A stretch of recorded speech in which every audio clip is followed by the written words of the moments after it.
Nous allons commencer. Votre attention, s'il vous plaît.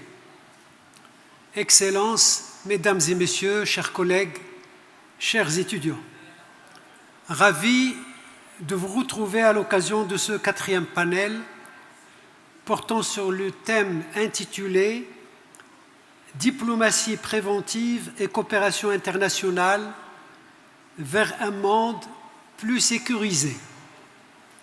Dans l'état actuel des choses, où le monde vit un malaise critique, on l'a assez décrit ce matin et hier. Donc, dans le cas de cet état des choses, de vraies problématiques se posent avec acuité. La sécurité est-elle pensable, alors qu'on sait que le risque zéro d'une déflagration généralisée n'existe pas? D'autant plus qu'en raison de la montée en puissance de la méfiance, du scepticisme, les nœuds d'indécidabilité se compliquent davantage. La décision devient difficile, surtout quand elle veut servir la paix. Aussi est-il possible de prévoir l'imprévu par rapport à ce qui est de l'ordre de l'incertain. Ça me semble difficile de prévoir effectivement l'imprévu. Dans le même sens, d'autres questions se posent avec la même acuité. Quelle maîtrise l'homme peut-il avoir sur les menaces qui le guettent de partout et un peu partout? Comment instaurer la confiance dans la durée pour qu'elle puisse jouer le rôle de vecteur d'une coopération globale génératrice de richesses matérielles et immatérielles? Il faut cependant admettre que face à de telles problématiques, les réactions et les réponses relatives à la nécessité de reconstruire la confiance sont à la fois complexes et contradictoires d'un continent à l'autre, d'une région à l'autre, voire parfois à l'intérieur d'un même pays. Tant les intérêts et les visions divergent, mais tous les peuples sont cependant unanimes sur un fait. La société moderne est par excellence une société de risques. Risque de rupture d'alliance, risque de déplacement d'alliance, risque de reconfiguration d'alliance. L'exemple de ce qui s'est passé lors de la Deuxième Guerre mondiale est éloquent à ce propos, où il y avait des puissances à l'époque qui se rangeaient du côté de Hitler et du côté de la France, de l'Angleterre, etc. Et ça a changé tout le temps. Ce qui hypothèque, bien entendu, toute possibilité de confiance accordée de facto, sans contrôle en amont ou a priori. Il ne faut pas s'étonner que le mot « risque » soit l'un des plus récurrents aujourd'hui dans les médias, les discours et les programmes des politiques. N'est-ce pas, Si Abdeslam, Monsieur le ministre? Donc je disais que le mot « risque » est l'un des plus récurrents aujourd'hui dans les médias, dans les programmes politiques, des débats et des discussions dans les instances internationales, des réflexions et analyses des politologues. L'allemand Ulrich Beck est le premier à avoir théorisé cette question dans son livre intitulé « La société du risque ». Toutefois, si le risque constitue une menace pour l'homme et pour la mise en place de la confiance, n'est-il pas en fait ce qui donne sens à la vie? C'est parfois le risque qui stimule la vie. Depuis la nuit des temps, tout l'effort de l'homme a consisté à triompher de l'inconnu, déchiffrer les mystères de la nature, vaincre les aléas de l'histoire, surpasser les obstacles et les coups du destin. Il a toujours fait, c'est-à-dire l'homme, en s'exposant au risque. On admettra donc que le risque est constitutif en quelque sorte du progrès du monde. Autrement dit, l'homme ne peut vivre sans accepter une certaine part d'incertitude. Mais à quel prix? Si cette question ne peut être évitée, on ne peut malgré tout ne pas tenter de reprendre la main sur la confiance, dissiper la méfiance. On ne peut donc malgré tout que reprendre la confiance comme levier justement du progrès. Divers moyens peuvent être mis à contribution dans cette entreprise, notamment la diplomatie, la politique, parce qu'il est l'art de vaincre l'impossible. N'est-ce pas encore, Si Abdeslam? La politique est l'art de vaincre l'impossible. On peut la définir aussi en paraphrasant le philosophe Nietzsche comme étant, c'est-à-dire la diplomatie, l'ensemble des fonctions qui permettent de résister à la folie de s'entretuer. Résister à la folie de s'entretuer. On trouvera toujours bien ceux qui disent que la confiance ne peut être construite sans le principe de précaution. Le principe de précaution. J'aimerais bien, à propos de cette question du principe de précaution, conclure en citant à ce sujet ce qu'en pense le philosophe français André Comte de Sponville. On entend souvent dire, souligne-t-il, que dans le doute, abstiens-toi. Dans le doute, abstiens-toi. Donc pas de confiance accordée de facto. Cela semble, dit-il, raisonnable, mais le risque est que le principe de précaution devient paralysant, démoralisateur, mortifère. Ce n'est plus alors un principe, le principe de précaution, mais d'inhibition. Il devient un obstacle.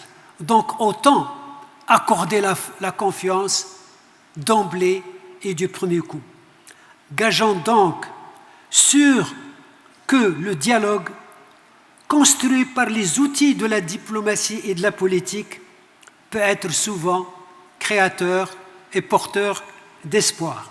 C'est ce que justement nous allons aborder, éclairer avec mes amis qui sont avec nous et qui vont, dans les 8 minutes accordées à chacun d'eux, essayer d'approfondir un petit peu ce que je viens de dire ou aborder la question de la diplomatie par rapport à la confiance selon l'angle qui les intéresse.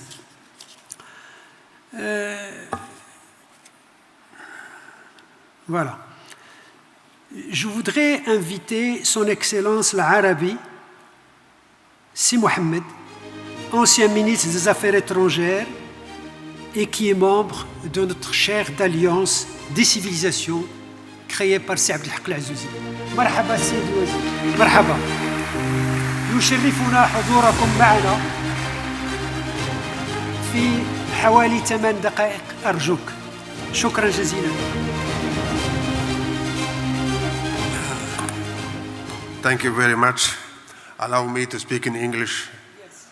Actually, my family name El Arabi, not El Arabi. So there's a big difference between the two names. But anyway, I would like to thank the Euromed, the FAS, for this opportunity. I think all of us, we are facing a critical juncture, the whole world actually, because we have now new parameters in our new world disorder. I think the first thing we should address that there is no ultimate victory and there is no complete defeat. This is the first new parameter in our new world disorder. The second thing, that all the problems, they are transboundaries, which means that everything will reach you. No borders will protect you. The climate change, the disease, terrorism, economic crisis, everything will reach us. So that's why we have to put all this in mind in order to try to face these new challenges. The third parameter, which is so important, that all the problems, they are subject to be prolonged, especially in our region, the Middle East.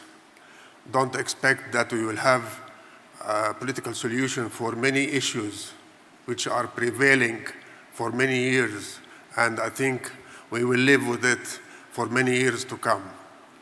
So with these new three parameters, I think we have to redefine the preventive diplomacy, because in this case, I don't see a good opportunity to address this subject and even to put it on place. The lack of the international law, the lack and the non-efficient body of the UN, I think all these things will put us in a very critical juncture, as I said in the beginning, and the world will face some new problems, and I think the Middle East will be one of these places where we will suffer from the prolongation of all the crises which are chronic now in our area. So how we will tackle this issue, how we will put our efforts together in order to face all these kind of challenges, I think we have to address the international law to be implemented and to be respected. But I think some countries, they don't think, or let us say, they think that they are above the law, the international law, and they are doing whatever they want, aggression, destruction, many things actually, especially in our region also.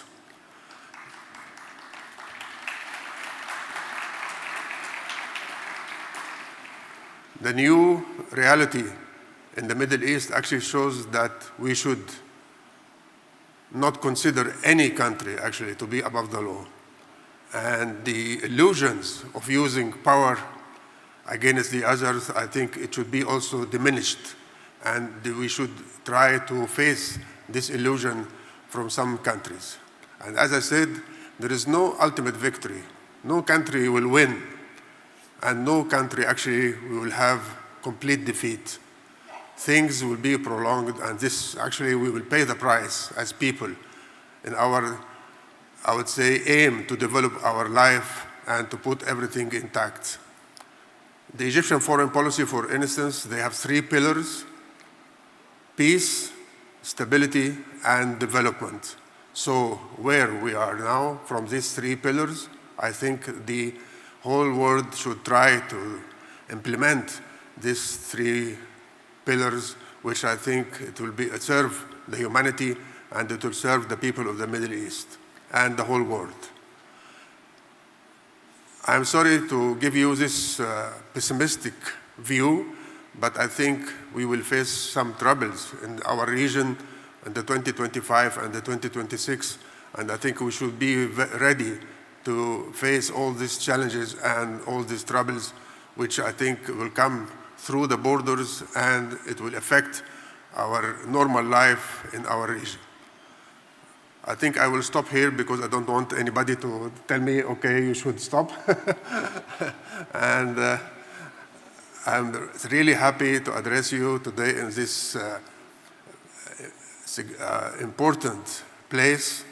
This is a very good university, and I think we should be very proud of this project, and also this kind of gathering, which I think we needed. We need to have a lot of people from different places in the same place in order to change views and try to write or to put a new roadmap for our humanity. Thank you very much.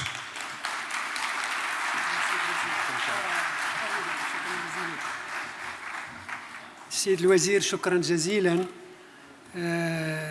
فعلا أكدتم بأن حينما تحدث النزاعات والصراعات فلا ينبغي أن نعتقد بأن هناك رابح وخاسر،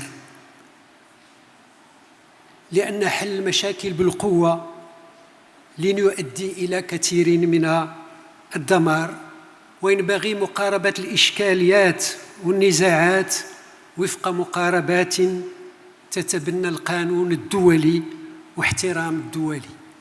وأشار السيد الوزير على أن توقعاته هي متشائمة فيما يخص الشرق الأوسط، لأن الوضعية تزداد تفاقما، لكن رغم ذلك علينا أن نعمل جاهدين كي ننظر إلى العالم وفق نظرة أخرى تفاؤلية حتى نرقى إلى مستوى التحديات.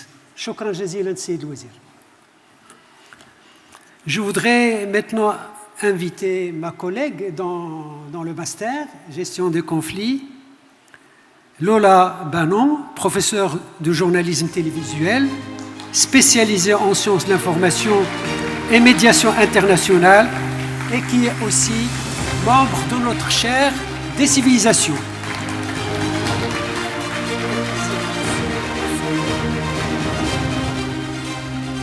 Merci beaucoup.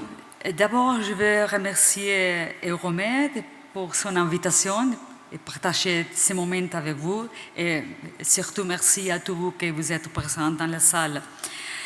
Quand on parle de diplomatie préventive et coopération, on parle de deux axes de la politique extérieure d'un pays. Ce sont des axes les plus importants. Sans coopération et sans diplomatie, il n'y a pas de politique extérieure. Et si je vous dis tout ça, c'est parce que je vais vous parler de l'Union européenne. Moi, je suis une Européenne.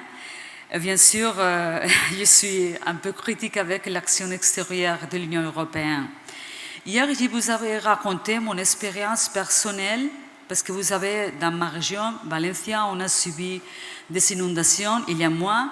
Et à ce moment-là, dans le rue des petits villages de ma région les plus avertis, on peut voir des Marocains qui travaillent avec nous en nettoyant les boues et pour aider à la récupération, la reconstruction de tout, mais aussi la récupération morale et psychologique de nos voisins.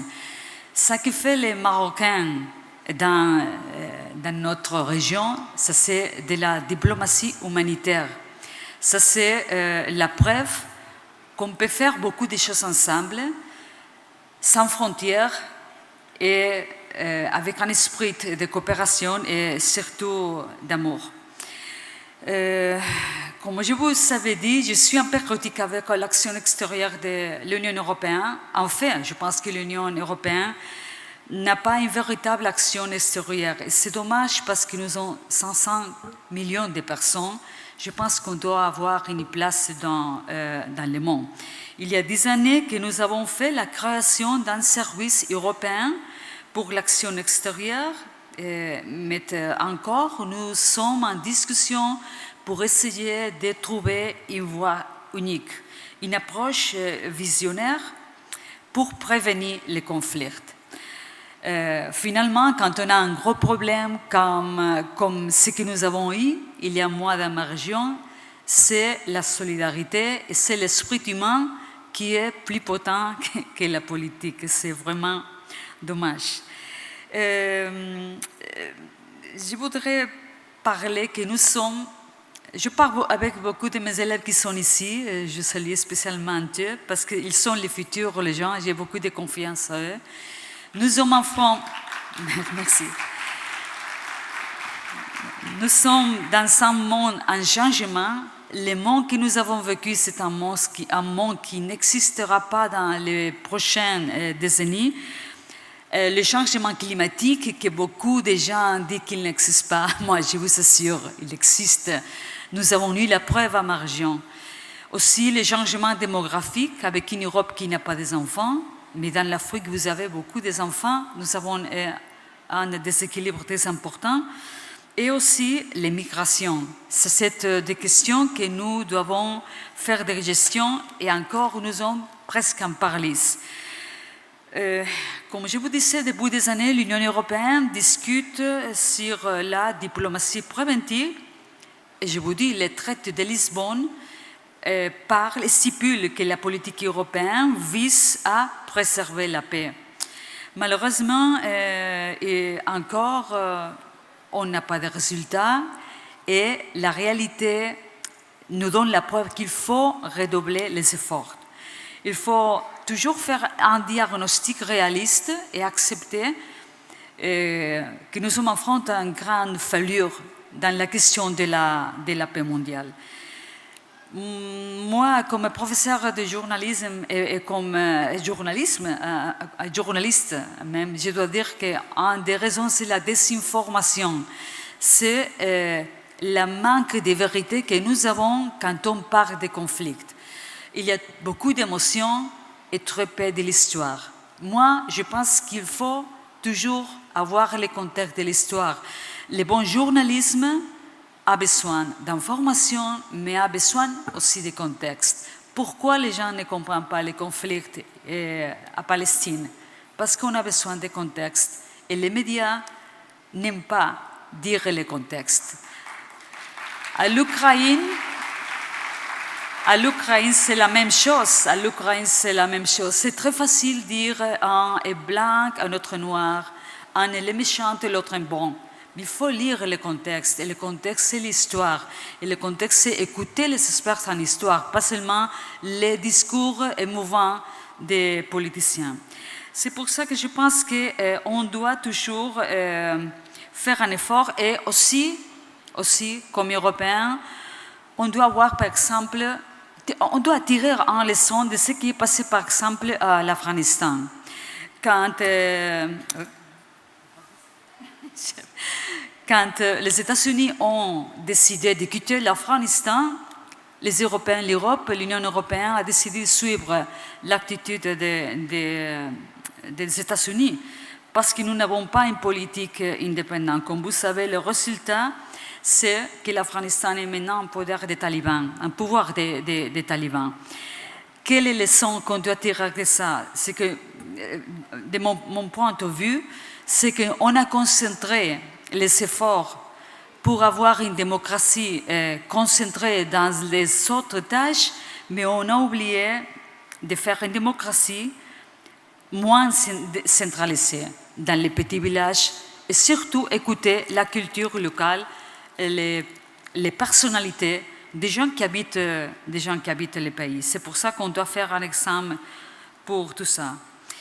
Moi, j'ai de la confiance dans le futur. Moi, j'ai de la confiance qu'on doit ouvrir une voie d'abord pour l'espoir, parce que sans l'espoir, on ne peut rien faire. Mais avec l'espoir, il faut faire des politiques de la diplomatie préventive réelle, pas seulement avec des paroles. Par exemple, la culture, c'est très important. Ce que vous avez fait ici à Fès, c'est très important. C'est vraiment une petite Nations Unies. Moi, bien sûr, les Nations Unies, ça ne marche pas parfait, mais c'est mieux toujours de faire une réforme que de casser. Vous avez vu dans l'arrière de Gaza, il y a beaucoup de gens qui critiquent les Nations Unies, mais on a besoin des Nations Unies pour faire un autre monde. C'est les seules ressources que nous avons maintenant pour assurer une paix, au moins un essai de faire la paix. L'Union européenne, nous payons les 30% du budget des Nations Unies. Mais le résultat, c'est que nous ne sommes pas opératifs et maintenant l'Union européenne ne peut pas être dans les tables de la paix. Et vraiment, c'est dommage. Alors, je pense toujours, pour finir, qu'on doit toujours, pour faire de la diplomatie préventive, on doit faire un feuille de route. Ici, il y a beaucoup de gens qui sont des étudiants de sciences politiques et même de médiation. Je fais des cours de médiation aussi. Pour cette feuille de route, beaucoup de gens, beaucoup de pays européens disent qu'il faut faire un forum de la paix pour les moyens, pour les Middle East. D'abord, ce que je vous dis, c'est qu'il faut une hudna, arrêter le feu pour laisser tout à fait, pas seulement un jour. Ça, il faut le faire pour porter de l'aide humanitaire. Pendant que nous sommes ici, les Palestiniens souffrent, ils n'ont pas rien pour souffrir. Ça, c'est très important. On doit le dire ici dans tout le monde. Et au troisième, après ça, il faut avoir une volonté des Nations Unies pour faire une négociation juste. Parce que la paix, ça doit être. Mais la paix sans justice, jamais sera une paix. Ça, c'est l'esprit de la diplomatie préventive. Merci beaucoup pour votre attention. Merci.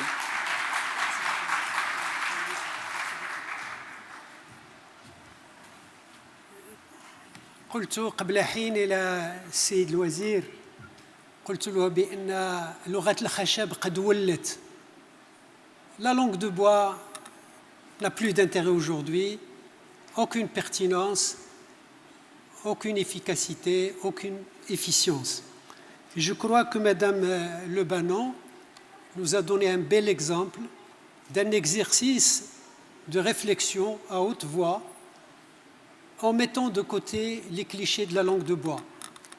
Il nous a dit qu'il va parler de l'Union européenne. Je m'attendais qu'il allait nous faire un étalage de toutes les bonnes choses réussies par l'Union européenne. Bien sûr, elle a dit que l'Union fait beaucoup d'efforts pour que la paix puisse régner dans le monde. Mais elle a vite enchaîné en disant qu'on n'a pas réussi.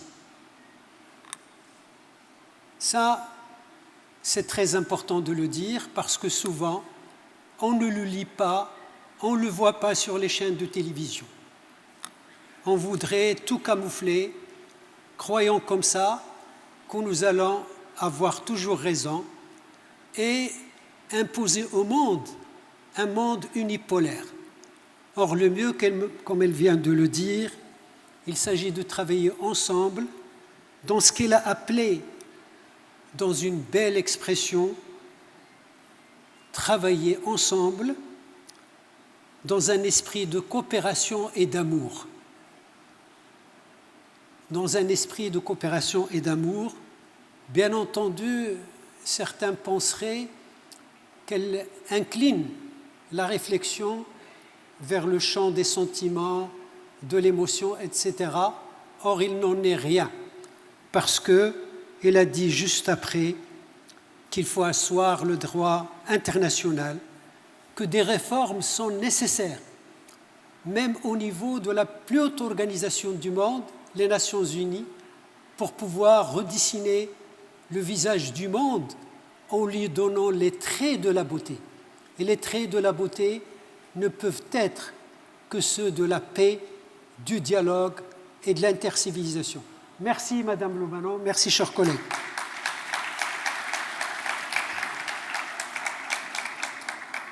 Je voudrais maintenant inviter un compatriote, et je dirais un ami, un grand ami, un partenaire aussi, c'est Kamel Hamdaoui, qui est directeur politique au secrétariat de l'Union pour la Méditerranée.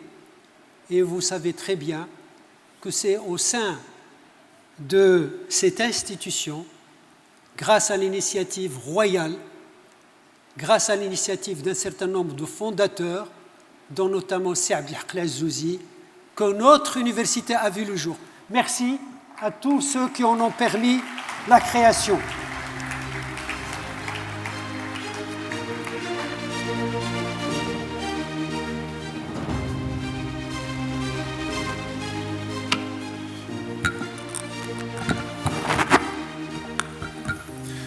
Merci beaucoup, professeur, pour cette belle introduction. Et je suis très heureux aujourd'hui d'être parmi vous et très honoré d'abord d'être à Fès en tant que diplomate marocain et aussi en tant que responsable au niveau du secrétariat de l'Union pour la Méditerranée. Et tout d'abord aussi, je tiens à remercier l'Université Euromède de Fès de cette opportunité d'aborder un thème central au niveau de l'actualité internationale, qui est la gestion de la diplomatie publique, avec tout ce qu'on relève, plusieurs thèmes au niveau de l'actualité, que ce soit au niveau de la stabilité, de la paix, mais aussi l'avenir de la région. Un mot aussi adressé aussi aux collègues qui nous ont accompagnés dans cet exercice depuis le départ, depuis notre arrivée, Et que ce soit au niveau de l'accueil, mais aussi au niveau de l'organisation, chacun son nom, et je vous en remercie beaucoup. Au niveau de la diplomatie préventive, je crois que je ne voudrais pas commencer par un message négatif, mais reprendre déjà un message alarmiste, si je peux me permettre l'expression, qui est le discours du secrétaire général des Nations Unies, Guterres, lors de l'Assemblée générale cette année, le mois de septembre. Et en résumé, pour ne pas être trop long, pour ne pas avoir de carton jaune plus tard au niveau du temps, c'est que notre monde actuellement, et là je suis en train de citer en résumé si je me permets, c'est que le monde est pris dans un tourbillon actuellement et que nous vivons une ère de transformation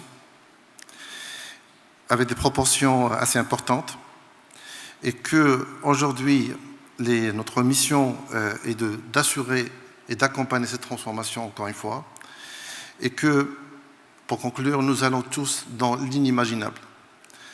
Le contexte dont là, Guterres, il termine avec 3 éléments qui peuvent rejoindre à la fois ce qui a été dit hier le matin, pendant la matinée, à l'ouverture, mais aussi ce qui a été avancé par des collègues cet après-midi. Là, il propose un schéma assez intéressant, c'est s'attaquer à 3 éléments qui sont l'impunité, l'inégalité et l'incertitude.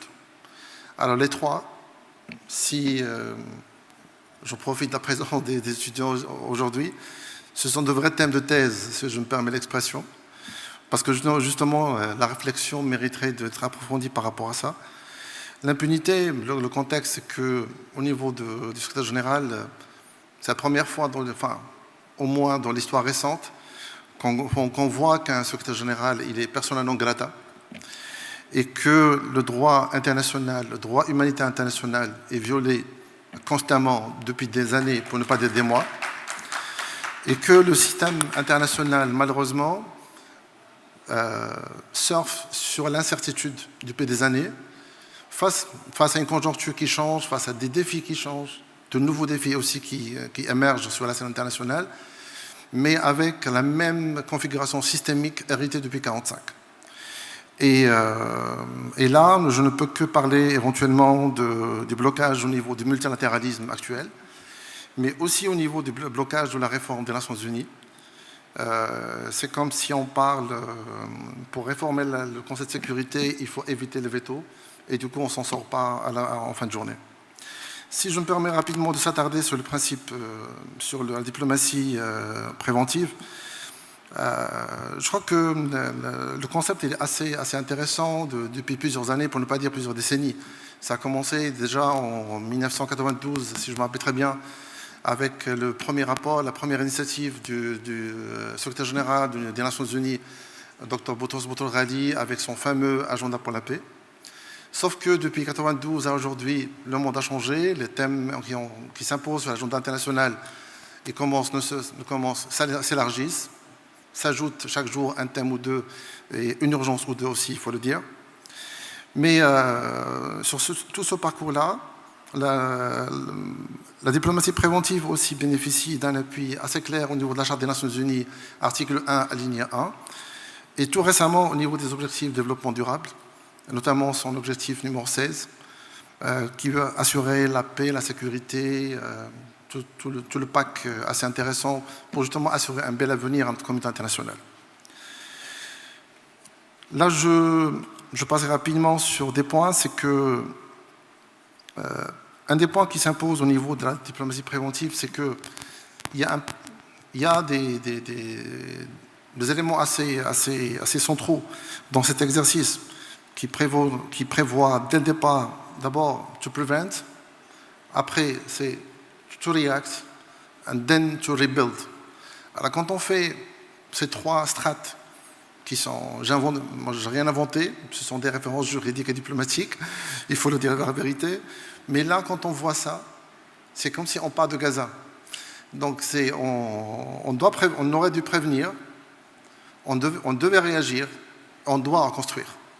Et c'est un peu là, c'est ce blocage, si je permets l'expression, sur lequel la communauté internationale est appelée à réagir rapidement. Comme deuxième partie, je passe rapidement sur l'Union pan-méditerranéenne et la diplomatie préventive. En fait, avec un historique rapide, le fait qu'on est des héritiers du processus de Barcelone depuis sa naissance en 1995, passant par une création de l'Union pan-méditerranéenne en 2008, et puis célébrant 15 ans, 16 ans aujourd'hui de l'Union pan-méditerranéenne, je crois qu'on essaie au niveau de l'Union pan-méditerranéenne d'être les fidèles héritiers du processus de Barcelone. Dans le sens où, justement, hier a été répété à maintes reprises, le mot valeur. Les valeurs, on n'a pas à se vanter qu'on tient à des valeurs pour défendre notre humanité, notre coopération, notre vivre ensemble. Mais je crois qu'au moins, juridiquement, politiquement parlant, on a cette responsabilité, on tient sincèrement et sérieusement en compte lorsqu'on aborde la Méditerranée en tant qu'Union pan-méditerranéenne depuis 16 ans. Valeurs aujourd'hui, on travaille avec des références qui sont, depuis 2008, le sommet de Paris qui a créé l'Union pan-méditerranéenne, mais plus tard, la conférence ministérielle de Marseille qui a donné une feuille de route, qui a tracé la feuille de route au niveau institutionnel, au niveau secteur prioritaire pour la coopération. Et justement, si on fait un flashback, on se retrouve dedans à 100% au niveau de la gestion de la diplomatie préventive au niveau de la Méditerranée. Parler de la jeunesse, droit de la femme, créer de l'emploi, la diplomatie de l'eau. Que la question de l'eau, par exemple, dans le début de la Méditerranée, c'est une question de vie ou de mort, il faut le dire. Surtout au niveau de l'Est de la Méditerranée. Le changement climatique, la montée du mot de l'océan, de la Méditerranée, ce sont des enjeux qui peuvent menacer demain les zones côtières et créer une instabilité économique, sociale, pour ne pas dire politique. C'est ça, en quelque sorte, la diplomatie préventive anticipée qu'on essaie de faire au niveau de la Méditerranée en traitant les root causes, comme on dit dans notre jargon interne au niveau de la structure, pour ne pas arriver demain à un conflit incontrôlé. Et l'expérience et la vie de l'Union pan-méditerranéenne et la Méditerranée en général nous a appris une chose: quand un conflit commence, quasi il ne s'arrête jamais. On a vécu Gaza, tout le monde a été alarmé par la situation à Gaza, et tout le monde a appelé à la paix, et tout le monde a dit attention, il y aura une extension au niveau d'autres pays, et finalement ça a fini par arriver, et j'espère que la plaie va se fermer rapidement. C'est arrivé au Liban, j'espère que la trêve et le cessez-le-feu va tenir, et on voit très bien qu'à la fois il y a des pays à côté qui sont menacés, il y a des acteurs qui à la fois régionaux et en dehors de la région, qui interviennent au niveau de la région.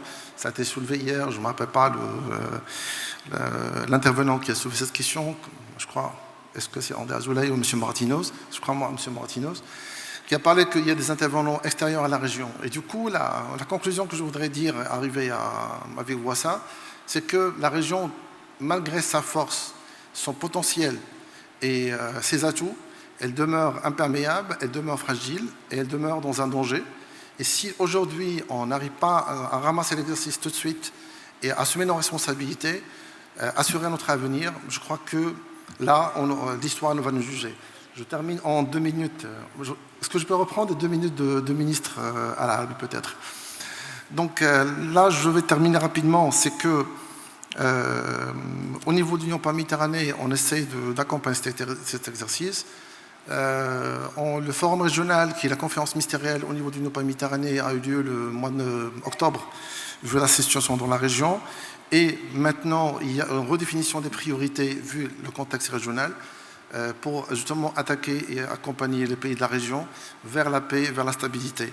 Et l'idée, justement, ce qu'on peut retenir au niveau de la conférence ministérielle, c'est que pour la première fois depuis des années, on voit un langage de conscience, un langage conscient, que c'est maintenant ou jamais, et que, au lieu de parler aujourd'hui, certainement on va continuer à travailler dessus au niveau des mesures préventives, mais je crois que le mot d'ordre aujourd'hui, c'est l'action. Et je termine. Merci beaucoup.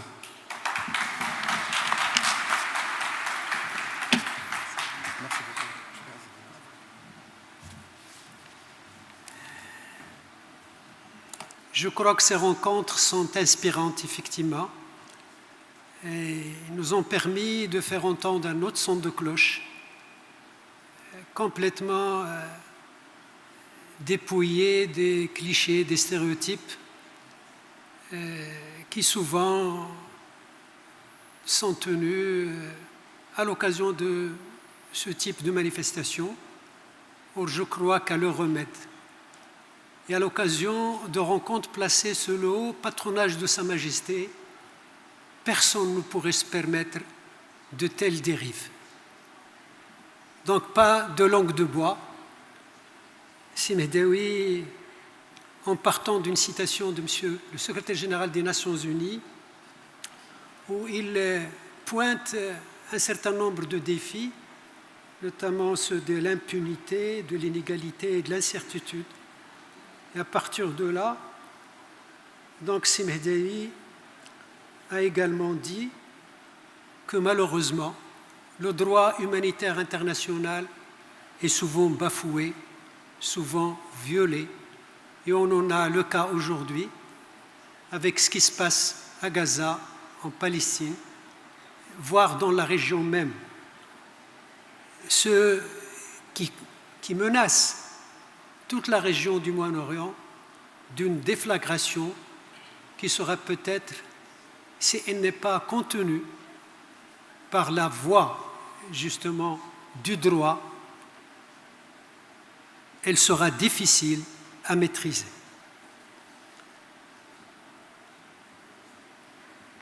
Et il a dit, Si Mehdaoui a dit quelque chose d'autre d'intéressant, c'est que ces problèmes, ces défis, il importe de les traiter de façon systématique et non pas de façon éclective et sélective. Si l'on veut réellement, c'est-à-dire au niveau des instances internationales, en respectant le droit international, le droit humanitaire international, si l'on veut effectivement aller vers un autre horizon, une réforme s'impose, notamment du droit de veto. Sans cela, peut-être, le statu quo sera toujours générateur de beaucoup d'inégalités et beaucoup de dérives, ce qui menacera ou constituera une menace supplémentaire pour le devenir de l'humanité.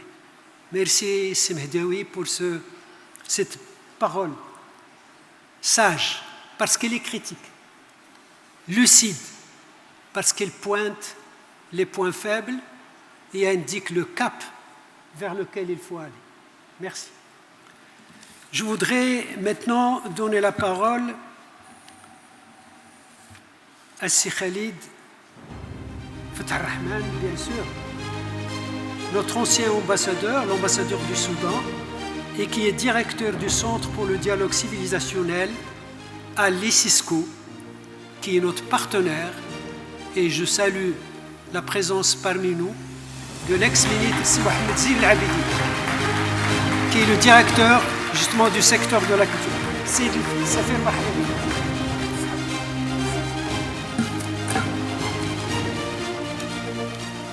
بسم الله الرحمن الرحيم الحمد لله والصلاة والسلام على رسول الله. من دلائل الخيرات في هذا الملتقى الشامخ الرصين أنه يقارب موضوعاً حيوياً مثل موضوع الدبلوماسية الوقائية، فهو موضوع مهم في ذاته، وهو موضوع يحتاج إلى مراجعة بعد 60 سنة من إنشائه وظهوره في المجتمع الدولي.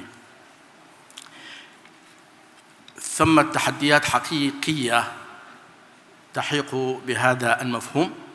في سبيل الإصلاح ينبغي علينا أن نقف لنقرأها ونستقرئها لننفذ إلى أعماق كيفية الوصول إلى حلول لها. باختصار شديد، الدبلوماسية الوقائية اليوم تحتاج إلى دبلوماسية وقائية، فالمفهوم والممارسة كلاهما يعتبرهما الكثير من التحديات. أختصرها في 5 تحديات أساسية. الأول منها هو موضوع التحولات الطبيعية في الصراعات الدولية، الأول على مستوى التعقيد، فصراعات اليوم هي صراعات مركبة ينفذ إليها مدى طويل من تشعب المواضيع والقضايا الدولية، تبدأ من البيئة ولا تنتهي عند الذكاء الاصطناعي، وهذا ما لم يكن معهوداً في الصراعات السابقة. ثم مستوى التكاثر في الصراعات الدولية، فقد شهد العالم في العام الماضي أكبر عدد من النزاعات المسلحة منذ نهاية الحرب العالمية الثانية. وتقرير معهد أوسلو لأبحاث السلام في العام الماضي يقول بأنه قد تم تسجيل 59 نزاعاً وعدد القتلى 122,000 قتيل. تقول سيري ريشارد من معهد بيرو إن هذا التطور يزيد من صعوبة تدخل الجهات الفاعلة كالمجموعات الإنسانية. مجموعات الأزمات الدولية نشرت تقريراً خلال هذا العام قالت فيه إن الجهود الدبلوماسية تفشل لإنهاء الاقتتال في أرجاء العالم كله. التحدي الثاني هو الإغفال المتعمد. ثمة إشارات عديدة تقول بأن المنتظم الدولي بقيادته الدولية يتعمد إغفال بعض الإشارات النافذة التي يمكن لها أن تستبق الصراعات الدولية بالتنبيه إليها. المفكر الأمريكي العالمي المشهور نعوم تشومسكي في 30 أبريل من العام 2014 أي قبل 10 سنوات كان قد نبه في مقالة عالمية مشهورة لها اسمها الخطوط الحمر موجودة في أوكرانيا وفي أمكنة أخرى.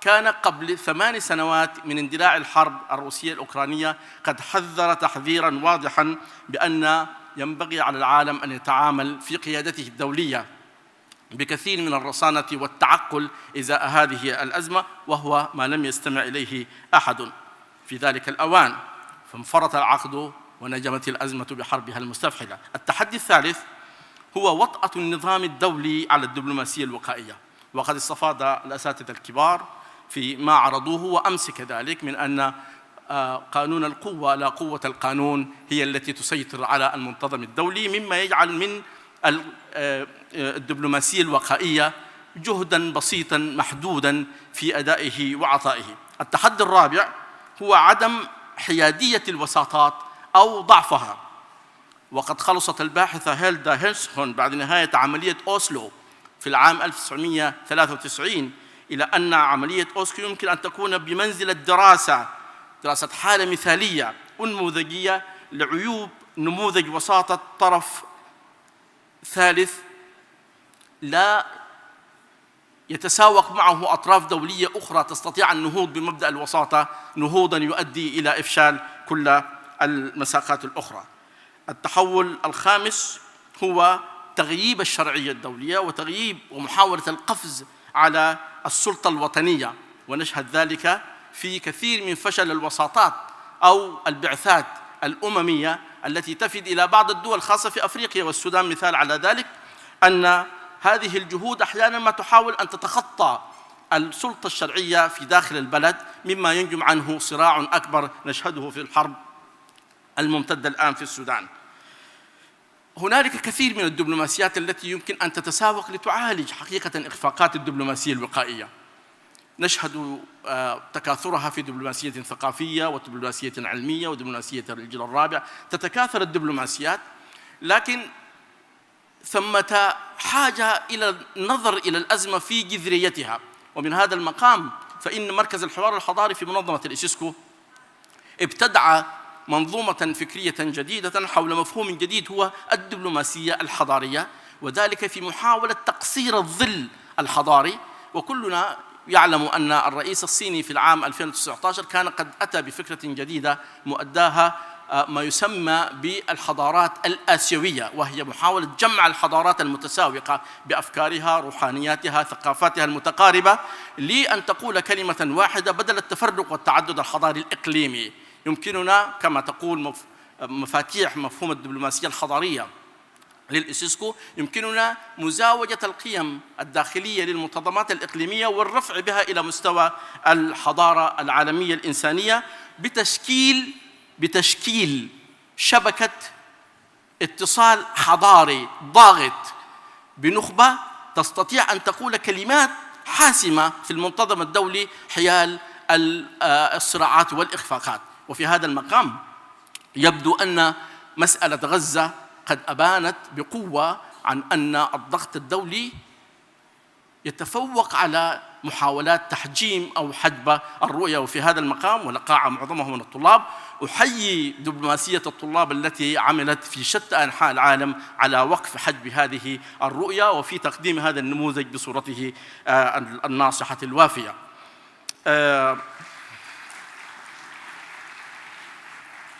لدينا أمل كبير فيكم. أنا دبلوماسي، عملت 30 سنة في المدى الدبلوماسي، مستقبلي ورائي، ولكن مستقبلكم أمامكم أنتم أيها الطلاب. نحن في مقام وفي منتظم وفي منعطف دولي كبير يجب أن تتجدد فيه الأفكار والرؤى بروح شابة غلابة وثابة، روح تقول أن العالم لنا والمستقبل لنا. أما الدبلوماسيون والدبلوماسية بوضعها التقليدي فثمة طرفة من أشهر مؤرخ دبلوماسي بريطاني هو A.G. تايلر، قال إن الدبلوماسيين هم جماعة ذات نظام كهنوتي مقطوع الصلة ببلادهم لوجودهم بالخارج، ومقطوع الصلة بالخارج لانتمائهم الحاسم إلى بلادهم، فكيف نتقبل آراءهم في الشؤون الدولية؟ شكرا لكم والسلام عليكم.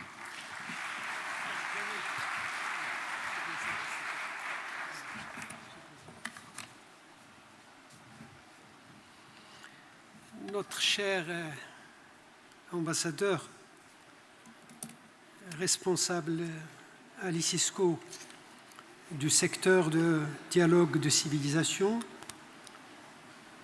il a dit quelque chose qui me semble avoir beaucoup de sens, c'est que la diplomatie elle-même a besoin d'une diplomatie préventive. Parce que les défis sont tellement nombreux. Il en a sérié 5. Le premier a trait à la complexité des conflictualités qui sont devenues immaîtrisables. S'ajoutent à cela des problèmes liés à l'environnement, particulièrement au dérèglement climatique, à la montée en puissance des technologies numériques, en l'occurrence l'intelligence artificielle, et surtout le nombre qui ne cesse d'augmenter des conflits et des conflictualités à travers le monde. Et on en a sérié jusqu'à présent 59 conflits. Comment, face à une telle situation si complexe, effectivement, les Nations Unies pourraient prétendre apporter des solutions adéquates et spécifiques là où ces conflits éclatent incessamment en prenant parfois des dimensions tragiques. Deuxième défi, c'est qu'il y a, selon lui, une négligence voulue. Il réfère aux grands linguistes et en même temps politologue, si l'on peut dire. Moi, je connais Chomsky en tant que linguiste. La négligence voulue à l'égard de ce qui se passe un peu partout. On laisse les choses prendre des allures, des dimensions, jusqu'à devenir effectivement incontrôlables. Mais il a cité le cas du Soudan. On peut citer également d'autres cas, ce qui s'est passé à Gaza. Troisièmement, Chomsky justement parle de lignes rouges, parce que lui, il avait prévu. Il a écrit, comme vous le savez très bien, il écrit beaucoup dans les journaux. Il avait abandonné les théories linguistiques pour se lancer dans la réflexion. Et il avait justement déclaré qu'il y a des lignes rouges et que si l'on veut faire éviter à l'humanité un désastre, attention, faites attention à ce qui se passe à l'est de l'Europe, en Ukraine, s'agissant du problème qui l'oppose à la Russie, mais également ce qui se passe à l'est de la Méditerranée, particulièrement du côté de la Palestine et d'Israël. Troisièmement, c'est que les États qui ont les moyens coercitifs interviennent là où ça leur plaît d'intervenir. peut-être que là où il y a leur intérêt, là où il y a des enjeux qui les intéressent, ils peuvent intervenir. Quatrième chose, et là c'est surprenant pour le monde de la diplomatie et du champ politique, et ça concerne nos étudiants, c'est Abdelrahman et moi, c'est Haddad, responsable du master gestion des conflits, et moi en tant qu'enseignant et responsable pédagogique, parce que nous avons un module qui s'appelle la médiation, l'arbitrage, etc. Mais s'il vous plaît, ne faites pas, s'il vous plaît, qu'on fasse certains médiateurs, qui faussent complètement le jeu et l'objectif de la médiation. Parce qu'on a des médiateurs qui s'arrangent, qui se mettent du côté de tel ou tel, disons, adversaire dans le conflit qui oppose à notre adversaire. Et ça fausse effectivement la médiation et ça complique la solution. Et certainement, vous avez dû lire dans les journaux, certains journaux où la liberté de pensée et la liberté d'expression est respectée. Effectivement, il y a des médiateurs qui ne jouent pas sincèrement le rôle de la médiation. Donc, ce qui, en quelque sorte, remet en question la légitimité internationale. En tout cas, elle fausse le rôle que doivent jouer les instances internationales dans la résolution des conflits. Bien évidemment, il a également soulevé un autre point qui me semble intéressant, c'est ce qu'il appelle la diplomatie parallèle, telle qu'elle opère aujourd'hui à travers des espaces, à travers des outils, des médiums, ce qu'il a appelé la diplomatie culturelle, la diplomatie scientifique, qui, elle, ces formes de diplomatie, essaient d'apporter un autre regard sur le conflit dégagé de tout intérêt. Et il cite en dernier lieu l'exemple de l'ICESCO, qui effectivement a lancé tout un programme qui est à mes yeux intéressant, qui est celui de la diplomatie civilisationnelle. Et justement, un grand pays comme la Chine, il l'a dit, essaie de s'impliquer dans ce type de programme, dans l'espoir d'apporter d'autres voies de solutions, d'autres perspectives de travail, pour essayer de redessiner, je ne dirais pas la carte du monde, mais en tout cas, redessiner autrement les conflits et les replacer dans la ligne du mire, de l'espoir et des solutions souhaitées. Merci beaucoup. وأشار لأن الطلبة كذلك انخرطوا في مجموعات ضمن الدبلوماسية الحضارية وهم مسموعون وينصت إليهم في المحافل الدولية. ومع صديقي سي عبد الرحمن ندعوكم في الماستر 1 et 2 à constituer donc un groupe de travail pour intégrer ce genre d'instances et de structures qui est appelé aujourd'hui et demain, parce que ça participe du rôle de la société civile de pouvoir faire entendre une autre voix susceptible d'apporter d'autres pistes à des problèmes qui sont à la fois graves et en même temps dangereux pour le devenir de l'humanité. Shukran jazilan, Sayyid Safir. والآن je voudrais m'adresser à mon collègue et ami, professeur Ghazi Ghereiri. J'ai eu l'occasion hier, à l'occasion du Forum des jeunes, de le présenter. Et nous sommes fiers qu'un Tunisien, un confrère donc, qui a été ambassadeur de ce pays frère à l'UNESCO, ambassadeur de la Tunisie à l'UNESCO, et qui a joué un rôle important, au même titre que M. le ministre c'est Mohamed Zine Abidine, pour faire entendre la voix du Maghreb, faire entendre la voix de la culture, la voix du patrimoine. J'avais dit hier, et je confirme, que c'est Ghazi Ghereiri est un fin juriste, est un fin diplomate, et moi je vois en lui la fierté du Maghreb.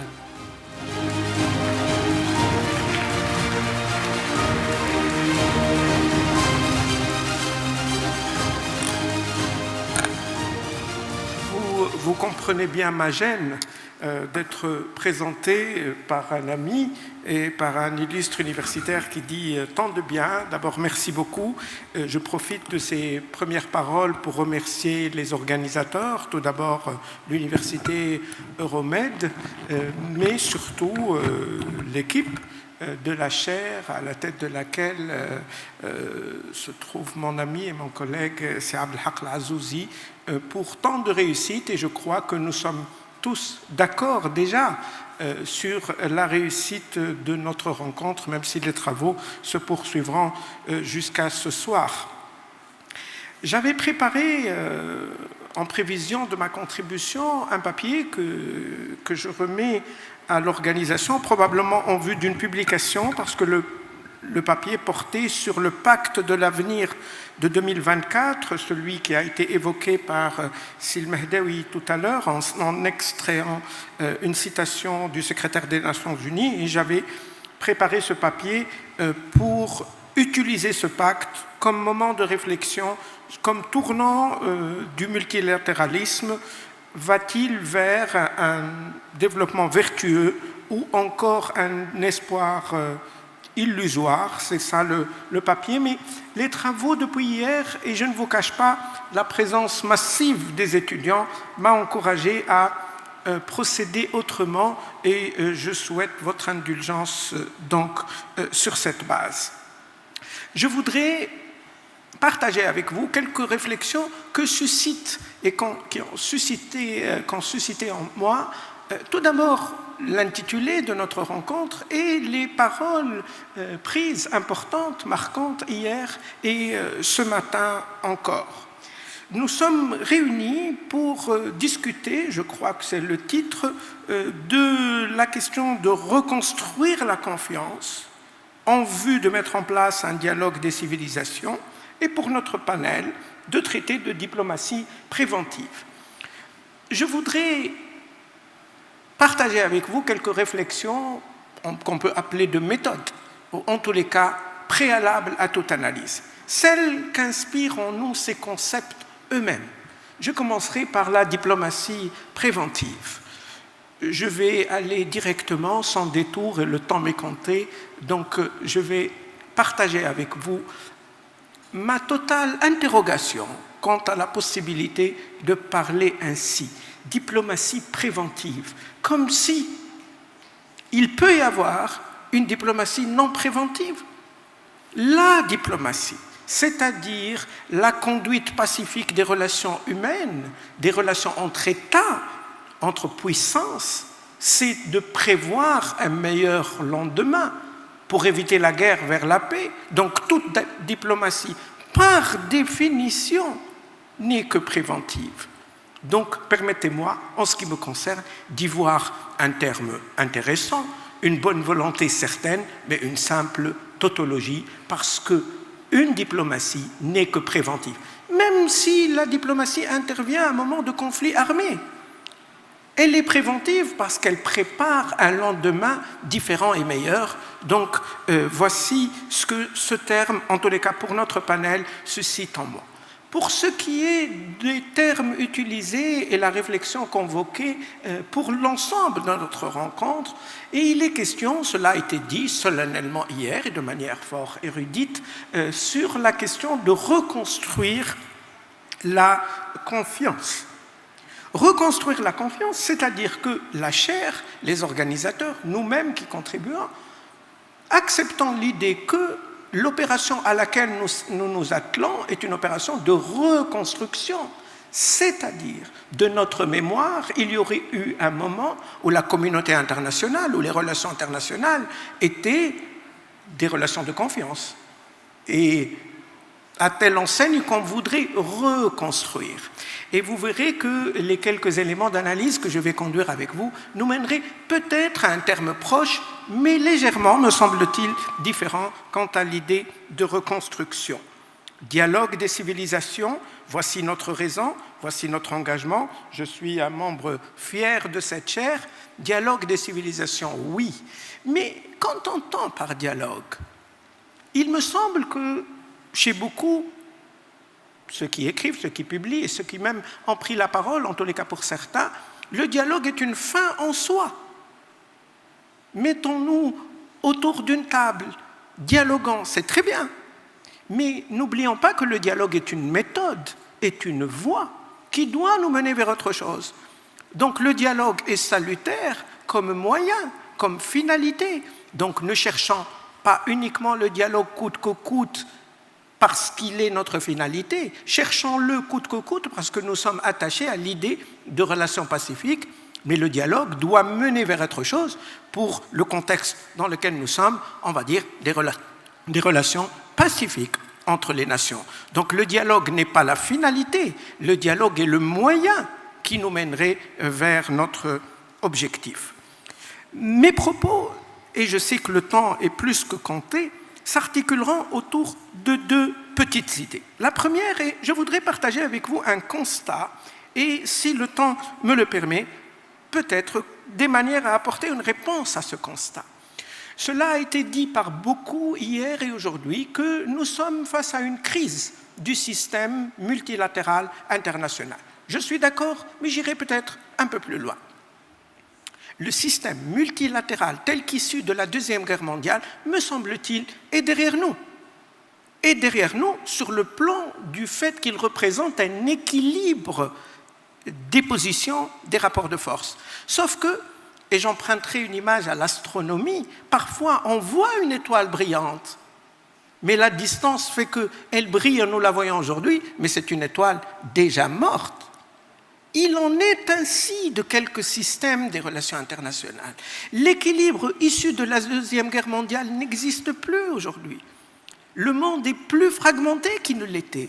Les puissances issues qui siègent aujourd'hui au Conseil de sécurité des Nations Unies représentent-elles aujourd'hui toutes les 5 nations permanentes? Représentent-elles toutes le poids qui était censé être le leur en 1945? Nous savons que non. Est-ce que toutes les puissances actives et parfois pesantes de la scène internationale siègent au Conseil de sécurité comme membres permanents? Non. Donc voici aujourd'hui un fossile qui nous arrive et que nous héritons de 1945, mais qui ne correspond plus au monde d'aujourd'hui. Actons cela, sans qu'on soit désobligeant à l'endroit de qui que ce soit, mais actons que ce système, aujourd'hui, ne représente plus les équilibres qui ont présidé à sa naissance. Donc, quelle en est la conséquence évidente? C'est que si le système ne correspond plus au rapport de force et à la société qu'il a générée à l'époque, il ne peut pas faire face à la réalité d'aujourd'hui. C'est une question mécanique. Si la structure ne correspond pas au rapport de force, ça veut dire qu'on va être soit dévoyé, soit inaudible, soit inefficace, soit inopérant. Et les 5 que je viens de décrire s'appliquent à la réalité d'aujourd'hui. Ce constat me semble aujourd'hui s'imposer à nos yeux. C'est une réalité qui est évidente. À nous d'acter cela et de construire le monde que nous souhaitons construire ensemble. Mais il ne peut plus être celui-là. Les 2 idées par lesquelles je voudrais terminer sont de l'ordre de que faire dans ce cas. Et ce que cette rencontre nous propose, elle nous propose un dialogue entre les sociétés, entre les nations, entre les civilisations. Voici une piste intéressante, généreuse, éthique. Mais alors, que faire? Comment faire que ce dialogue ait lieu et réussisse? 2 petites questions que je voudrais soulever dans ce cadre. Que peut faire le dialogue et comment faire le dialogue? On ne peut pas dialoguer en décrétant que le dialogue est la solution. Nous devons convaincre, nous devons aller vers l'autre, nous devons faire montre de 2 qualités, me semble-t-il. Un dialogue en confiance et un dialogue qui exprime des volontés. Si nous dialoguons des jours et des mois et il n'y a pas de volonté, il n'aboutira à rien ce dialogue. Et si nous ne mettons pas en place un cadre de confiance, ce dialogue n'aboutira pas à grand-chose, sinon à peu de choses. Il me semble aussi, et cela a été évoqué avec importance, et Monsieur le Président, j'en terminerai par là. Il a été question que nous devrions, face à ce dérèglement général, faire confiance aux valeurs. Tournons-nous vers les valeurs nous unissent. Je crois que nous sommes d'accord sur cela. Sauf que, pour que les valeurs soient en partage, ce n'est pas que nous croyons tous en ces mêmes valeurs. Il faut que nous nous identifions dans ces valeurs. Or, aujourd'hui, si je prends la série suivante, égalité, dignité, justice, la valeur de la personne humaine, je ne crois pas qu'il y ait aujourd'hui un État ou une société humaine, à part quelques exceptions, qui n'en s'en réclamerait pas. Mais le problème, c'est que qui dit le contenu de ces valeurs? Qui les pose? Qui veille à les imposer? Et c'est là le problème.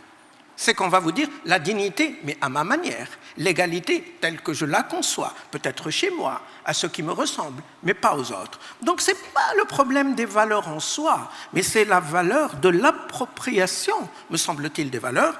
On ne peut pas construire un système de valeurs si les valeurs ne sont pas les valeurs de tous, si les valeurs ne sont pas formulées par tous et qu'elles ne soient pas revendiquées par tous. Donc je rejoins tous ceux qui, avant moi, avaient évoqué la question des valeurs, mais je crois que ce n'est pas le problème des valeurs en elles-mêmes, mais c'est la question de notre attitude par rapport à ces valeurs, et je crois qu'il va falloir reconcevoir tout cela. Ainsi, et je voudrais revenir à ce que ma collègue et amie Lola Bannon avait terminé par dire, nous avons besoin, et j'ai écrit ce qu'elle a dit tout à l'heure, nous avons besoin des Nations Unies pour faire un autre monde. Je suis d'accord avec elle, je rajouterai, nous avons besoin de Nations Unies autrement organisées, autrement orientées. Sinon, les Nations Unies d'aujourd'hui ne peuvent pas produire un monde de demain différent. Attelons-nous à réformer cette maison commune pour qu'elle nous aide à réformer la société ensemble. Merci beaucoup de votre écoute.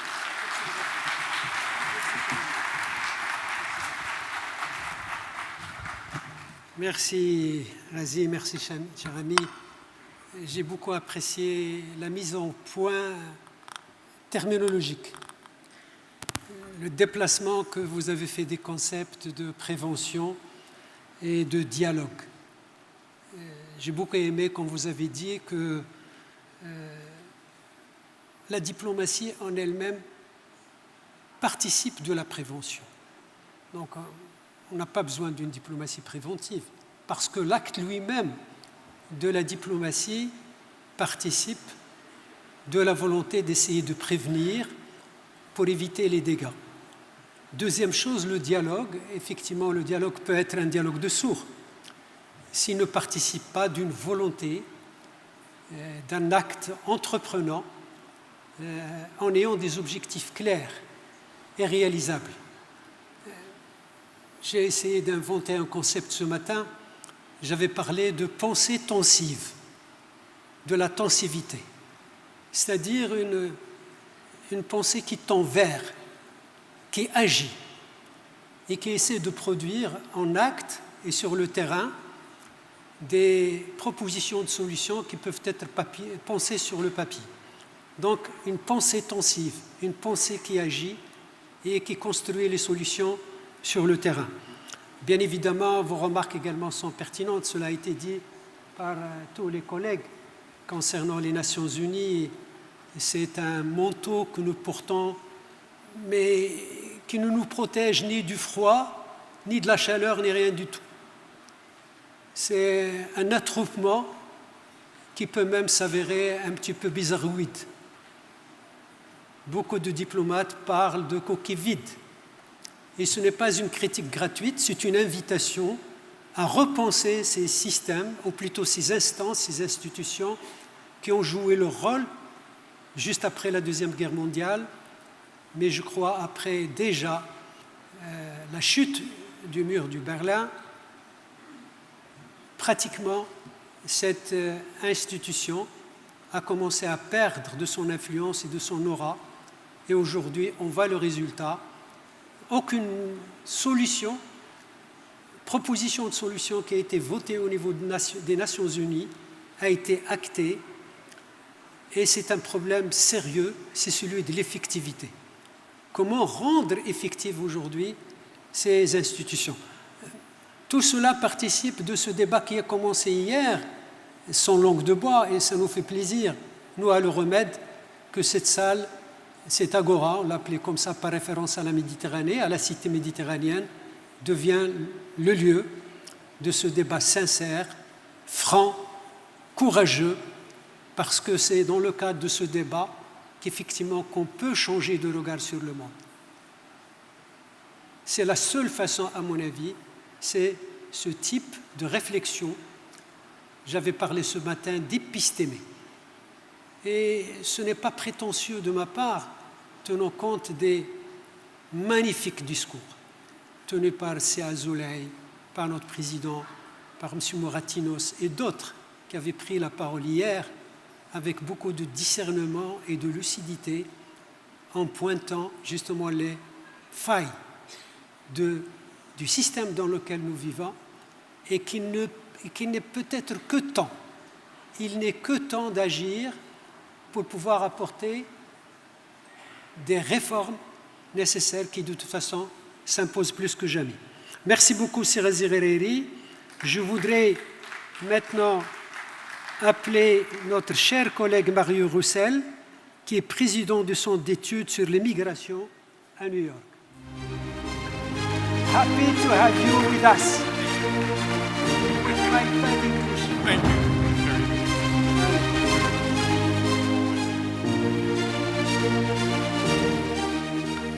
Thank you. Good afternoon, everyone. Good afternoon, colleagues and friends and all attendees and students in particular. Thank you for affording me the pleasure of joining you here today in this incredibly marvelous city of Fez at the Euromed University meetings on the Alliance of Civilizations with a particularly important theme: rebuilding trust for a unified and diverse world, an extraordinarily important and subtle theme. My task for these next few minutes is to bring to you a variation on this theme from the perspective of United States migration law and policy. I plan to focus on two aspects of the immigration debate, and I put that in quotation marks today. Those two aspects are border security and the mass deportation of migrants, the two most significant points of attention today in the United States. And I plan to do so with a view to offering I hope, a truthful assessment of the twin failures of the American system and proposing a hopeful way forward. The diplomacy, in a sense, that I will be addressing really is diplomacy between perception and policy. And I will frame my remarks with an invitation for you to remember and think about the context of this in the United States today, which is the results of a national election that are great cause for concern for migrants. First, I have a confession to make to you. I'm a lawyer. By training and having practiced for 25 years in the field of refugee, migration, and human rights law. Now I am the executive director of the Center for Migration Studies in New York, where my colleagues and I study research and advocate for evidence and fact-based migration policy solutions. And we do this starting with a person-centered framework, and draw from Catholic social teaching principles of human rights: the right to migrate, the right not to migrate too, sovereign rights, the rights of nations to regulate their borders, and most importantly, the common good. What is the common good? The common good is what we seek as an answer to the question, how can all human beings fairly, justly, equally, and equitably share in the fruits and the goods of the earth?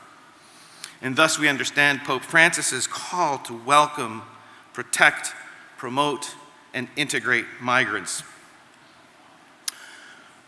But law and policy are temporal, rarely metaphysical, and very infrequently spiritual. In the United States today, we seem to be stuck in a stubborn and angry state.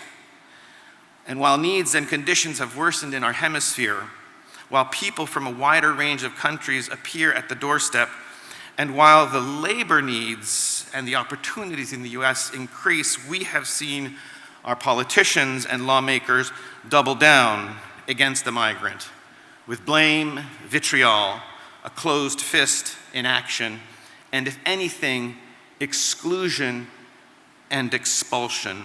The talk today is about border security and mass deportation.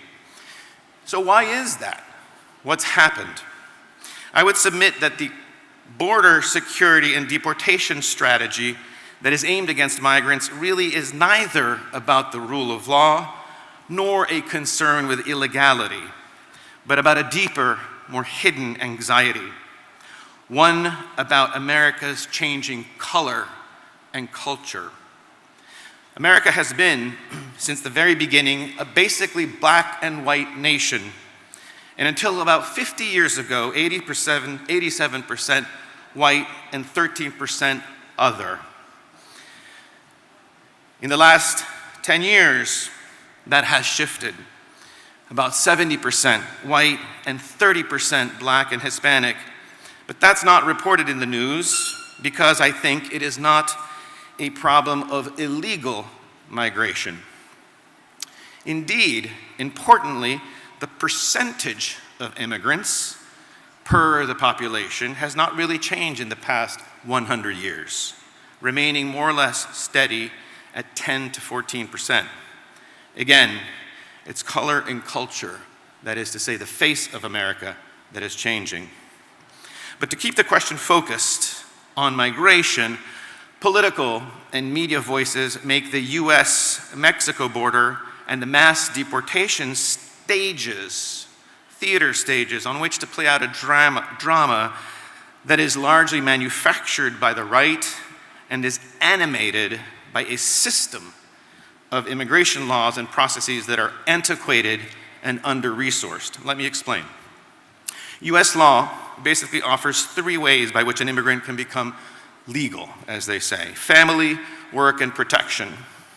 These pathways are very limited and very old, about 55, 59 years old.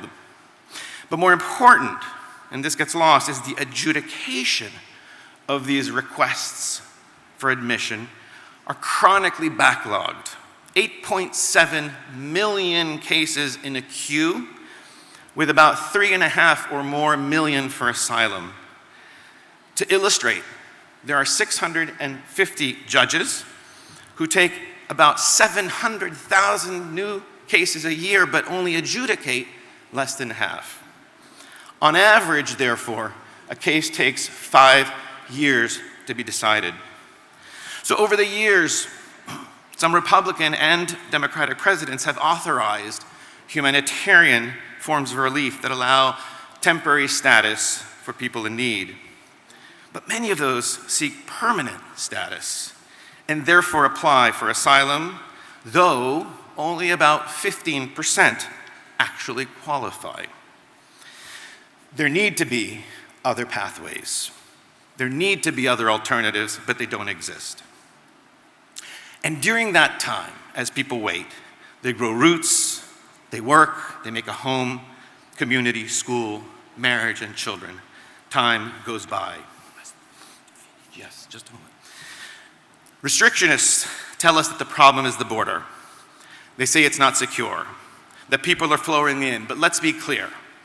The border can and is secure. It has been made secure in 2020 when President Trump activated the COVID protocols, and as did President Biden, most recently reducing immigration by 90+%. So what do we do? Let me just say something in closing that I think is important. We can find a way forward with regional processing, reforms of the asylum system, and thoughtful labor-based immigration visas. What's interesting, I think, and this is my last point, is that the American public does believe in just and sensible solutions. It's only that that belief really is hidden from view. In a recent Fox News poll, 67% of registered voters answered that immigrants who are here illegally should be deported. 2/3. That's not surprising. But also, please note that 62% of respondents said that immigrants who are employed and don't have legal status should be able to apply for it. Are these contradictions? No, they're not. Taken together, these two ideas, these two beliefs are exactly where we need to start from. Solutions that are just and sensible. And I believe that with time, we can reach those. It may not be today, but certainly can be tomorrow. Thank you. Thank you. My friend. Thank you. Merci beaucoup, professeur Roussel, président du Centre d'études sur l'immigration. La question de la migration restera malheureusement une question qui nous collera à la peau. Il nous collera tout le temps à la peau parce que malheureusement on oublie qu'il y a chez l'homme, partout où il se trouve, un désir du dehors, un désir d'extranéité, un tropisme qui pousse l'être humain, là où il se trouve, à aller rejoindre ses origines. Et les origines de l'être humain se trouvent partout.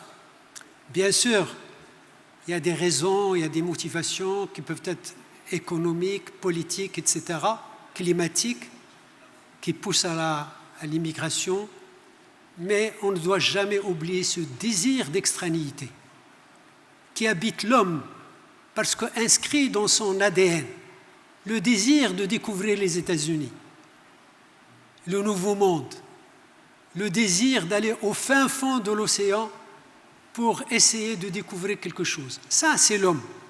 On n'y peut rien. Et quels que soient les murs qu'on va élever, quels que soient les règlements les plus draconiens qu'on va adopter, il y aura toujours ce désir. Parce que sans ce désir d'extranéité, l'homme perdra une bonne part, une grande part de sa vérité, je dirais de son être. Donc merci Mario d'avoir été clair en critiquant la politique américaine de l'immigration. Et peut-être tout le monde ici connaît les problèmes de l'immigration, les Mexicains, les Péruviens, les Colombiens, etc., qui essaient de traverser les fils barbelés, hélas, pour essayer de rejoindre le paradis. C'est une critique, effectivement, qui est importante, peut-être qu'il ne va pas changer la politique américaine, mais je crois qu'il ne faut pas se taire sur des questions qui relèvent de l'existentialité de l'être humain. Merci, Mario, pour cette réflexion que vous avez bien voulu partager avec nous.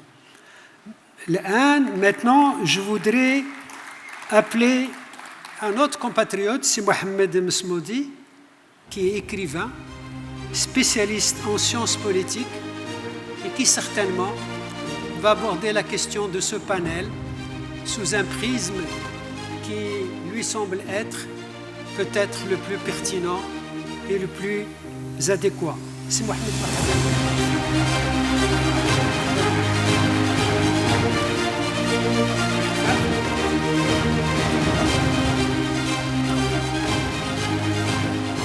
بسم الله الرحمن الرحيم والصلاة والسلام على أشرف المرسلين وعلى آله وصحبه. Monsieur le Président, Excellences, Mesdames et Messieurs, chers étudiants, hier nous avons eu le plaisir d'écouter Monsieur à Lamine Sall, qui a eu l'amabilité et la bonne grâce de partager avec nous ses sentiments envers le Maroc, à travers des mots très forts et très éloquents, dont seul un poète inspiré comme lui est capable.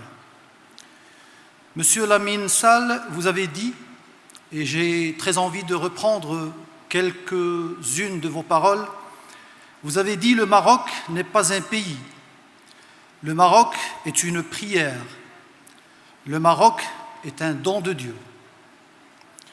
Ces paroles, personnellement, ne m'ont pas laissé insensible et j'ai dû même repenser mon intervention pour en faire un écho à ces propos fort justes. En effet, mesdames et messieurs, parce que nous parlons de valeurs, il fallait bien qu'un poète donne le la à ce congrès. Et j'ai dû réajuster ma partition en conséquence pour parler de valeurs dans un domaine qui, a priori, ne s'y prête pas, qui est le domaine de la collaboration financière et économique. Mais je prends à ma charge le défi, le challenge d'en démontrer le contraire. Lorsque nous parlons de valeurs, nous essayons d'approcher ce qu'il y a de meilleur en l'être humain, c'est-à-dire sa propension à incarner le divin. Et là, nous rentrons dans un domaine qui relève de l'indicible et que seule la parole poétique peut suggérer et que seuls les cœurs peuvent entendre. Mesdames et messieurs, je vous propose de méditer un principe éthique, celui que l'on dénomme, qui est très connu sous le vocable, sous l'expression « la règle d'or ». La règle d'or, mesdames et messieurs, désigne un principe éthique central, fondamental, commun à toutes les religions et commun à tous les systèmes de valeurs. Il s'agit du principe de réciprocité que nous reconnaissons tous sous des formules comme « ne fais pas à autrui ce que tu n'aimerais pas que l'on te fasse » et « agis envers autrui comme tu aimerais que l'on agisse envers toi ». En islam, « La yu'minu ahadukum hatta yuhibba li akhihi ma yuhibbu li nafsihi » Sadaqa Rasulullah sallallahu alayhi wa sallam. Merci. Ce principe de réciprocité a une place centrale dans l'histoire des civilisations. On le retrouve historiquement dans la doctrine défendant l'abolition de l'esclavage. C'est aussi un principe qui nourrit actuellement notre devoir de réciprocité envers les générations futures, lorsque nous évoquons les questions environnementales. C'est aussi un principe que l'on retrouve de manière inattendue dans le domaine des finances publiques et de la finance internationale. L'expression « règle d'or » est utilisée pour nommer les dispositions constitutionnelles et légales que s'imposent les États désormais pour préserver leurs équilibres financiers et budgétaires de manière à demeurer solvables, de manière à continuer à recevoir de bonnes appréciations de la part des agences de notation et de manière à continuer à pouvoir accéder favorablement aux marchés financiers.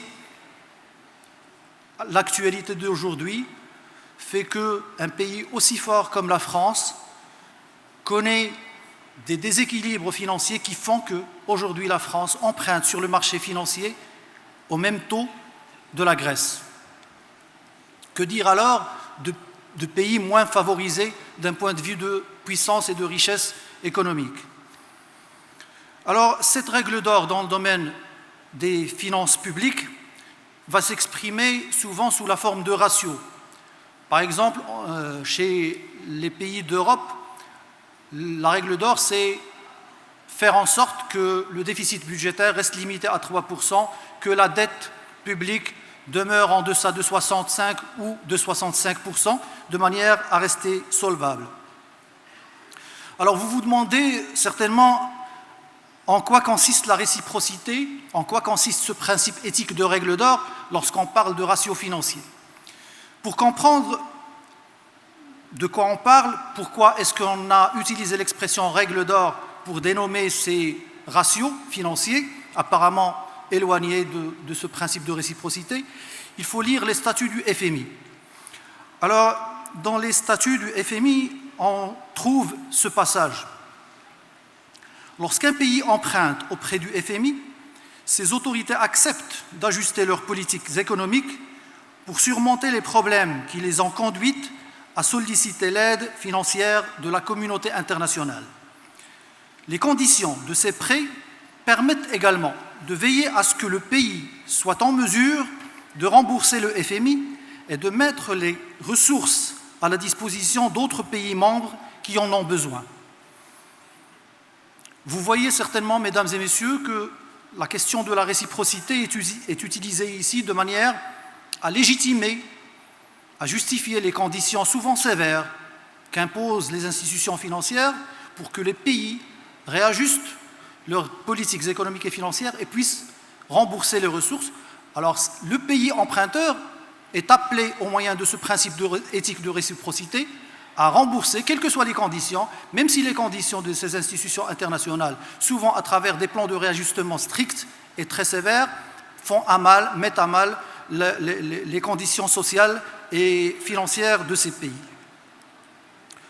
Alors, je vais être bref et direct, Monsieur le Président, et je ne vais pas... D'accord, je vais être bref. Alors, pour dire que mon intention, ce n'est pas de jeter l'opprobre sur les institutions financières, elles ne sont que l'émanation réellement de ce que la communauté internationale a pu concevoir et prévoir. Mais mon intention, c'est de dire qu'aujourd'hui, le Maroc offre au monde un modèle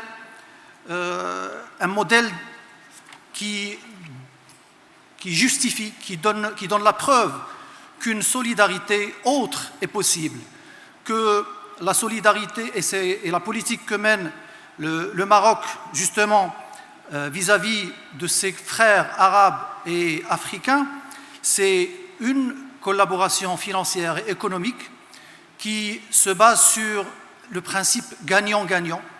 Pourquoi est-ce que le Maroc offre ce modèle? Parce que le Maroc est un pays qui a la singularité, comme a bien voulu le signaler et le suggérer notre ami poète, M.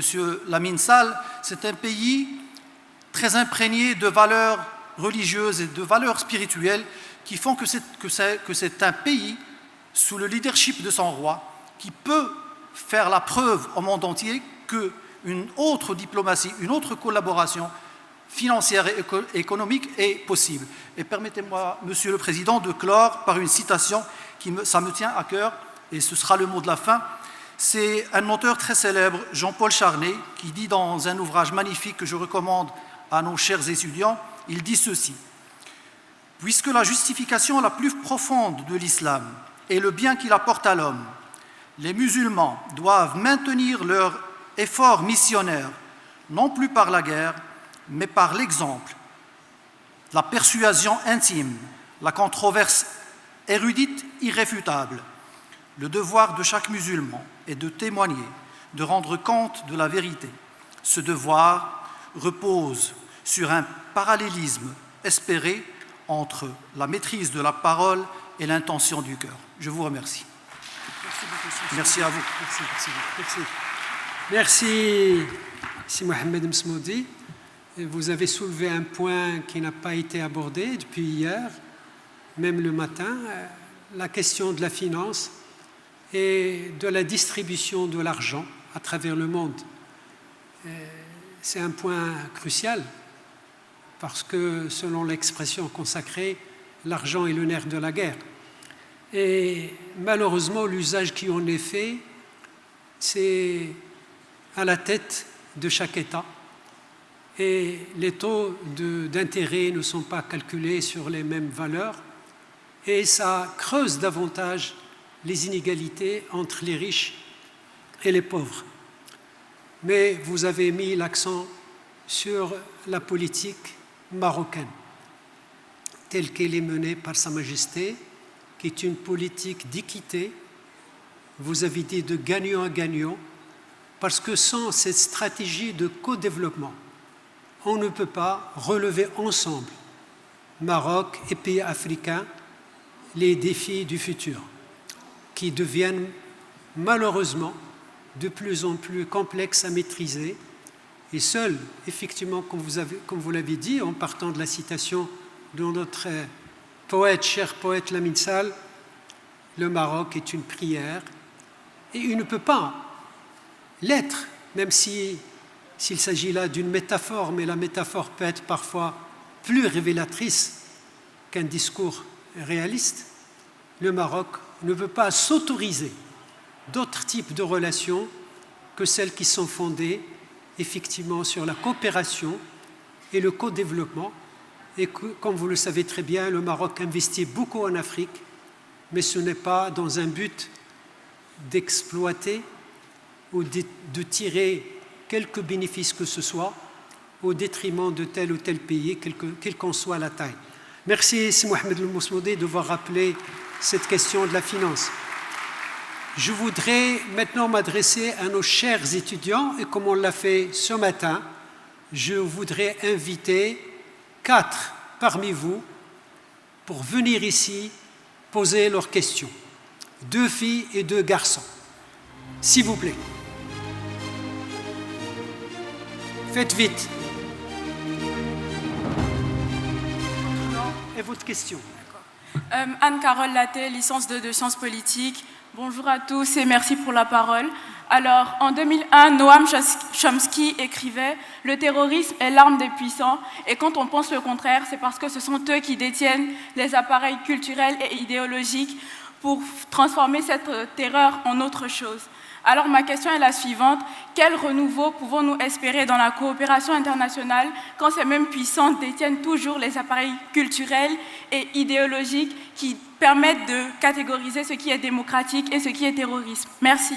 Merci beaucoup. Mettez-vous là-bas. Bonjour, je m'appelle Hajar Ez-Zahir. Merci beaucoup pour ce panel riche et diversifié. Bon, la question qui m'intrigue est la suivante.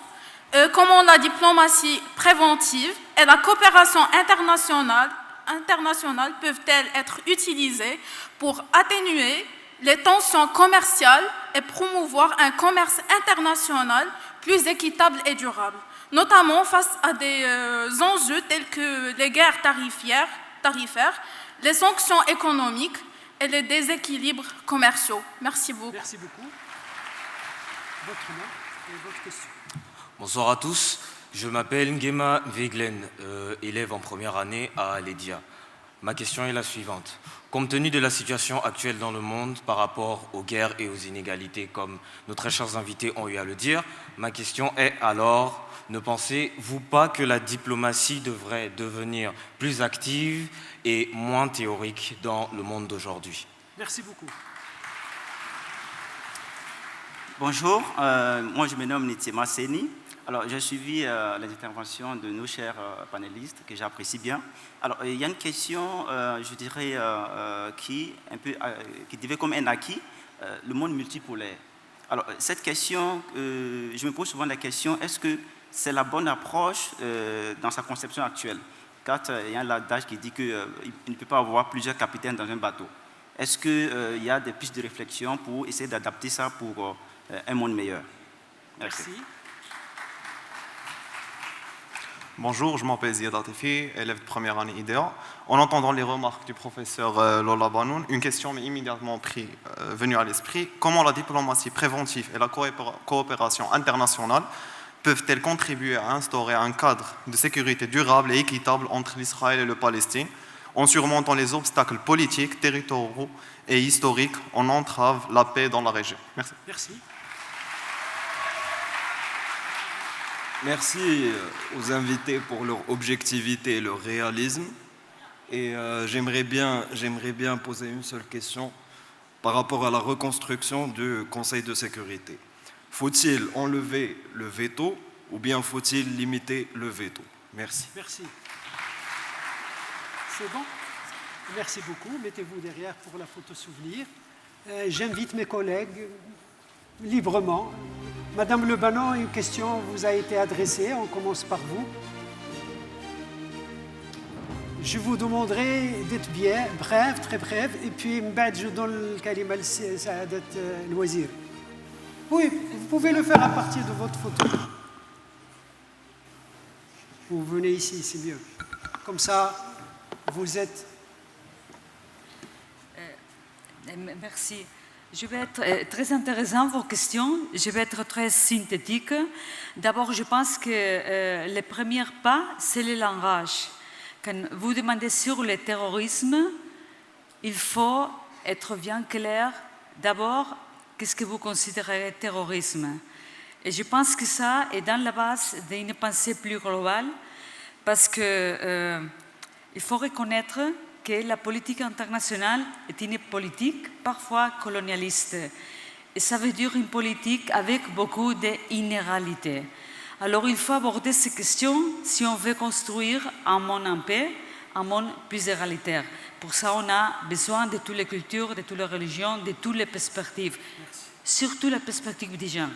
Et pour la Palestine, pour moi, c'est une question personnelle. Moi, je pense qu'on doit commencer à penser des autres solutions, pas seulement la solution des deux États, la solution d'un État uni où chacun peut avoir son religion, parler son langage et surtout les mêmes droits pour toutes les personnes. Merci.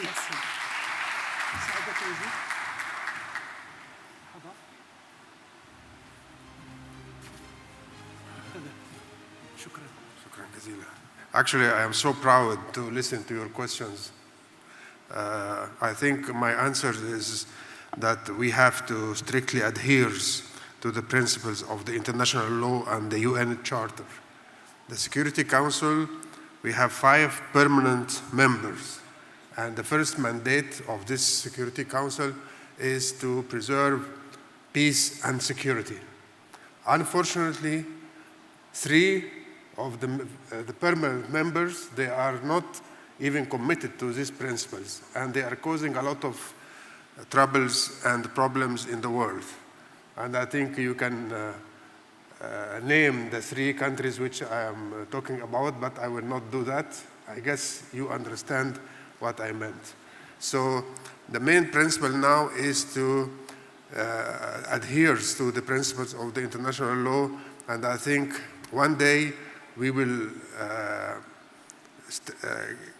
get back to the power of the international law, but I'm so sorry to tell you that the Security Council system will remain as it is, and don't think that we will have any kind of, let us say, upgrading the permanent members or whatever.